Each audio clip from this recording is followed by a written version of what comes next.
कि मेरे प्रभु ने युधिष्ठिर को राजगद्दी पर उनका राज्य अभिषेक हुआ। द्वारिकाधीश कहने लगे कि मुझे बहुत समय हो गया यहाँ आए हुए, द्वारिका में सब मेरी बाट देखते होंगे, प्रतीक्षा देखते होंगे, अब मुझे जाना चाहिए।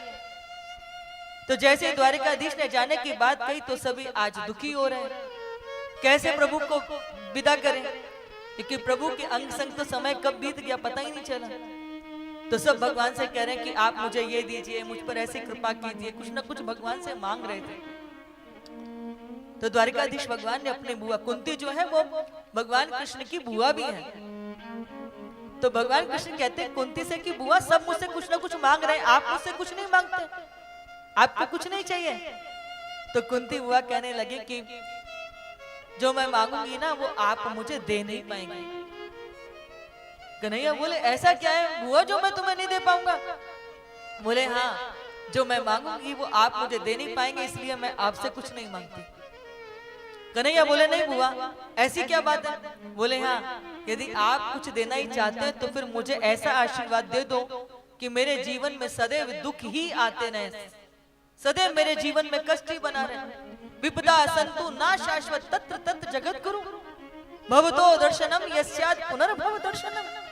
यदि देना है तो विपदा बनी रहे, संकट आते रहे, दुख बना रहे, ऐसी कृपा कर दो। द्वारिकाधीश भी सुनकर के आश्चर्य में पड़ गए। दुनिया में हजारों करोड़ों भक्त देखे पर ऐसा भक्त पहली बार मिला जो जीवन में दुख मांग रहा।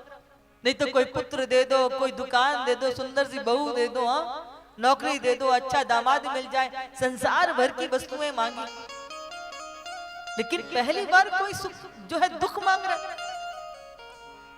बोले बुआ अगर आपका जीवन देखा जाए तो आपके जीवन में बचपन से दुख ही दुख तो मिला है, अब भी दुखी मांग रहे हो। कुंती का जब जन्म हुआ था ना तो इनके मामा के संतान नहीं थी, तो इनके मामा इनको ले गए अपने साथ में। उनका नाम था भोजराज, और इस भोजराज उनका नाम भोजराज से इनका नाम पड़ा भोजराज कुंती।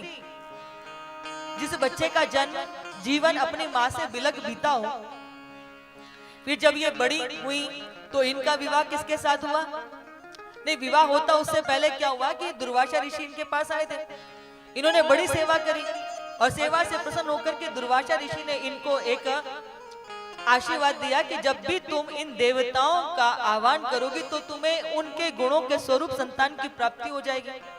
अब उम्र तो छोटी थी, विवाह से पहले ही सूर्य देव का आह्वान कर दिया तो कौमार्य में ही इन्होंने संतान को जन्म दे दिया। और समाज की, पिता की, कुल की लाज को बचाने के लिए अपनी ममता का गला घोट करके उन्होंने दुख क्यों मांग रहे हो? वो कहती है मैं दुख नहीं मांग रही, मैं तो आपकी कृपा मांग रही हूँ, आपका सानिध्य मांग रही हूँ, क्योंकि जब जब जीवन में कष्ट आया, विपत्ति आई, तब तब आपने आकर के उससे बचाया, आपने रक्षा करी। जीवन में सुख आ जाएगा ना तो आप दूर हो जाओगे, इसलिए जो सुख आपसे दूर कर दे वो सुख कैसा? कहा हनुमंत विपत्ति प्रभु सोई, जब तप भजन ना सुमिरन होई। बोले वो सुख कैसा जो भगवान से दूर कर दे? बोले ऐसा सुख नहीं चाहिए, मुझे तो हर पल आपका सानिध्य चाहिए।